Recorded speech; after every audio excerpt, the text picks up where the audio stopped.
नमस्कार, मैं पंडित मनीष अवस्थी, ज्योतिषाचार्य, आप सभी का अपने इस ज्योतिष के चैनल पर स्वागत करता हूं, अभिनंदन करता हूं।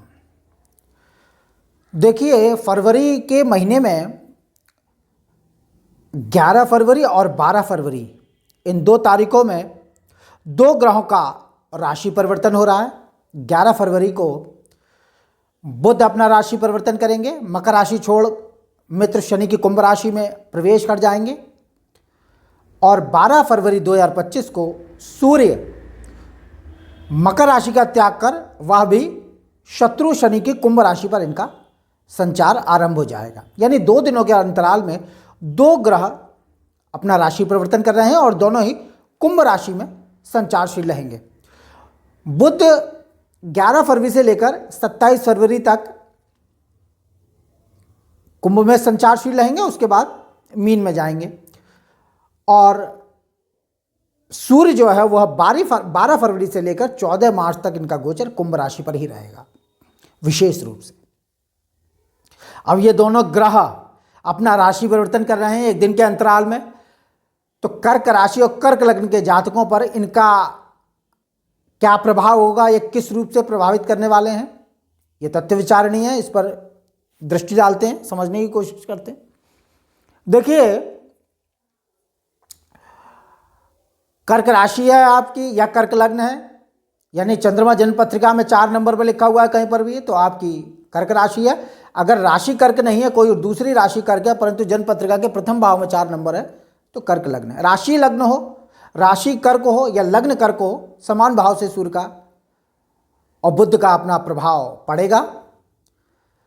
लेकिन एक चीज मैं आपको पहले ही स्पष्ट कर दूं कि जिनकी जन्म कुंडली में यानी जन्म के समय सूर्य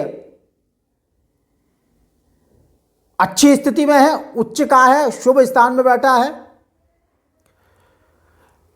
तो यह गोचर विशेष रूप से नुकसानदायक नहीं होगा। और जिनकी जन्म पत्रिका में सूर्य तुला राशि का है यानी नीच का है, राहु केतु और शनि आदि के साथ दृष्टि युति करके बैठा हुआ है, तो उनके लिए थोड़ा सा ये मास यानी 12 फरवरी से लेकर 14 मार्च तक का ये जो मास है, थोड़ा सा सावधानी पूर्वक उनको निकालना चाहिए।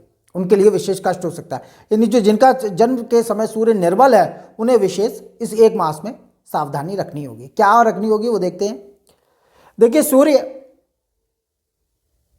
कर्क राशि और कर्क लग्न से धनेश होता है, धन स्थान का स्वामी होता है। अष्टम मृत्यु स्थान में गोचर करेगा। मृत्यु स्थान में अष्टमेश शनि स्वयं गोचर कर रहे हैं इस समय। आयु की वृद्धि का योग बना हुआ है, इसमें कोई संदेह नहीं है, आयु की शक्ति बनी हुई है। परंतु धनेश का अष्टम चले जाना धन के कोष में कुछ कमी करेगा, धन के कोष का कुछ अभाव रहेगा, या जो आपका बैलेंस है, बैंक बैलेंस है, यह है, उसमें कमी निश्चित रूप से होगी। कुटुंब में कुछ कमी और क्लेश का वातावरण सूर्यदेव बना सकते हैं। विशेष रूप से ये जो फल मिलेंगे ये उनको मिलेंगे जिनके सूर्य निर्बल है, कमजोर है जन्म पत्रिका में। जिनकी अच्छी स्थिति में बैठा हुआ उन्हें कोई विशेष नुकसान नहीं होगा। तो धन के कोष में कमी होगी और कुटुंब में क्लेश का वातावरण हो सकता है। दैनिक जीवन में यानी रोजमर्रा की जिंदगी में कुछ घिराव सा, कुछ बंधन सा महसूस करेंगे कर्क राशि और कर्क लग्न के जातक। इस 1 मास में कुछ बंधन सा आएगा, कुछ दबाव में रहेंगे और कभी कभी कोई आयु पर संकट का भी योग बन सकता है। संकट से मतलब यह है कोई रोग, बीमारी, दुर्घटना आदि का योग संभावित हो सकता है। परंतु दिनचर्या में अमीरात का ढंग रहेगा, यानी कुछ अमीरात का ढंग कहना चाहिए कि आप शान और शौकत का गुण सूर्यदेव जरूर देंगे और दिनचर्या में प्रभाव तो देंगे ही देंगे। बेशक शत्रु राशि पर, शनि की राशि पर है, लेकिन जीवन में प्रभाव ही देंगे और अमीरात का ढंग देंगे, यानी थोड़ा सा दूसरों की दृष्टि में आप धनवान और इज्जतदार समझे जाएंगे, क्योंकि धनेश अष्टम गोचर करेगा, दैनिक जीवन के भाव में गोचर करेगा। परंतु धनेश यानी द्वितीय जब अष्टम गोचर करता है तो जीवन के वास्तविक आनंद में कुछ कमी का भान रहेगा, यानी जो वास्तविक आनंद है जीवन का उसमें कुछ कमी महसूस होगी, इसमें कोई संदेह नहीं। परंतु अष्टम गोचर करते हुए लेकिन हाँ, इतना जरूर है कि अष्टम भाव में गोचर करेगा, धनेश अष्टम गोचर करेगा तो अप्रत्याशित धन का लाभ भी देगा। अष्टम गोचर करते हुए सप्तम दृष्टि से अपने ही भाव को देखेगा। भाव पर भावेश की दृष्टि भाव को बल प्रदान करती है, तो धन और जन का सहारा तो मिलेगा, इन्हें पैसा तो आएगा, पैसा तो मिलेगा, हर सूरत में सूर्यदेव धन तो देंगे, इसमें कोई संदेह नहीं है। थोड़ा कठिन परिश्रम से देंगे क्योंकि मृत्यु स्थान में गोचर करेंगे। और कुटुंब के लोगों का भी कुछ कमी के साथ ही सही लेकिन सहारा प्राप्त होगा, पुरातत्व का लाभ प्राप्त होगा। अकस्मात धन प्राप्ति के योग बनेंगे क्योंकि धनेश अष्टम गोचर करेगा, अचानक से कहीं से पैसा मिलेगा, अप्रत्याशित धन मिलने के योग बनेंगे। पैसा भी आएगा, पैसा मिलेगा, ऐसी बात नहीं है पैसा नहीं आएगा, बैलेंस में कमी आएगी, कहने का मतलब सिर्फ इतना है। परंतु अष्टम स्थान में सूर्य का गोचर कभी कभी रोग भय व त्रास देता है। अष्टम स्थान में सूर्य के गोचर की बहुत प्रशंसा नहीं की गई है, तो रोग भय और त्रास देता है। कभी कभी व्यर्थ का झगड़ा, विवाद, मानसिक क्लेश और कष्ट का कारण बनता है और परिवार के वरिष्ठ जनों का कोप भाजन बनाता है। यात्रा में सावधानी अभीष्ट है। अष्टम सूर्य गोचर करेंगे तो यात्रा में सावधानी बरतना आवश्यक है, यात्रा में बाधा पड़ती है। कोई अप्रिय सूचना मानसिक संताप दे सकती है, ये ध्यान रखिए। ये सूर्य का गोचर है। और साथ में बुध भी गोचर करेंगे। अष्टम में बुध का गोचर होगा। बुध कर्क राशि और कर्क लग्न से द्वादशेश और पराक्रमेश होकर अष्टम गोचर करेगा। तो अष्टम भाव में बुध का गोचर की प्रशंसा की गई है। बुध लग्न राशि से दूसरे, चौथे, छठे, 8वें, 10वें, 11वें स्थान में अच्छा फल दिखाता है, परंतु अष्टम स्थान में गोचर करेगा, अच्छा है, इसमें कोई संदेह नहीं है। बुध का गोचर फिर भी राहत देने वाला है।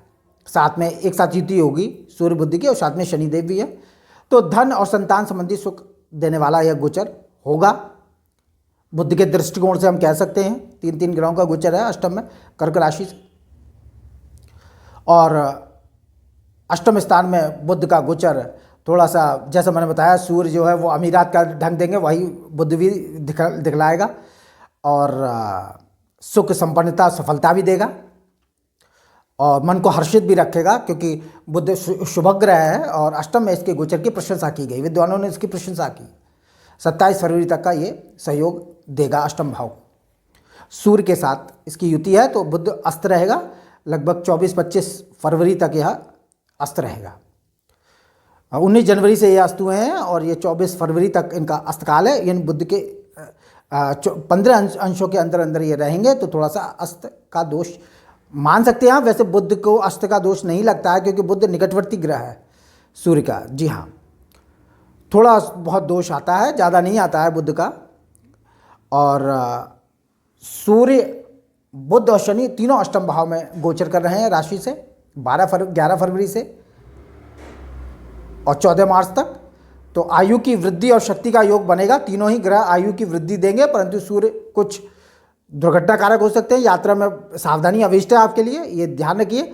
धनेश अष्टम गोचर करेंगे और थोड़ा सा, जैसे हमने बताया, ये सारे फल आपको देखने को मिलेंगे। बुध जो है थोड़ा सा, वैसे तो कर्क राशि और कर्क लग्न से तृतीय केतु गोचर कर रहा है, तृतीयस्थ केतु गोचर है, तो उत्साह साहस पराक्रम तो बना हुआ है।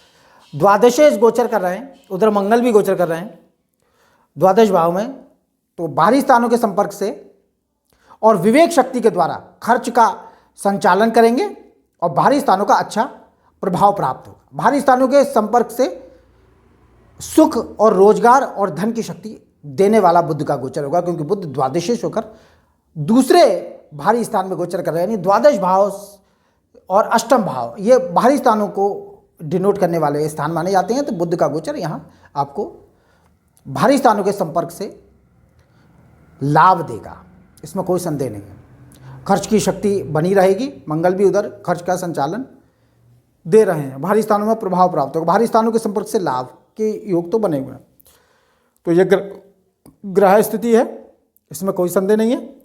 और 14 मार्च तक यह सूर्य का गोचर विशेष रूप से थोड़ा उन लोगों के लिए जिनके लिए सूर्य जन्मपत्रिका में निर्बल है, कमज़ोर है, पाप ग्रहों के साथ दृष्टि युति किए हुए, तो उनको थोड़ा सावधान रहने की जरूरत है। जिनकी अच्छी स्थिति में उनको भी सावधानी रखनी चाहिए, क्योंकि मृत्यु स्थान में सूर्य का गोचर थोड़ा सा दिक्कत देने वाला होता है। लेकिन धन ये तीनों ही ग्रह देंगे, इसमें कोई संदेह नहीं है। सूर्य, बुध और शनि की दृष्टि धन भाव पर पड़ रही है, तो कुछ कमी कष्ट के साथ धन का आगमन होता रहेगा, पैसा तो आएगा। लाभ में बृहस्पति मार्गी हो गए हैं 4 फरवरी से। वैसे वक्री बृहस्पति को भी शुभ माना गया, शुभा वक्रा महाशुभा, क्रूरा वक्रा महाक्रूरा। शुभ ग्रह वक्री हो तो अनिष्टकारक नहीं होता है, पाप ग्रह वक्री हो जाए तो दिक्कत देने वाला होता है। तो गुरु वक्री होंगे, मार्गी हो गए वक्री से 4 फरवरी से, तो वो ठीक है और चीज़ें अच्छी रहेंगी। बाकी इस वीडियो में मैं समझता हूँ मैंने आपको सूर्य बुध के गोचर पर पर्याप्त जानकारी दी। मेरा वीडियो अच्छा लगे इसे लाइक करें, शेयर करें, सब्सक्राइब करें और जनपत्रिका के विश्लेषण के इच्छुक हैं तो नंबर डिस्क्रिप्शन में मिल जाएगा। नमस्कार।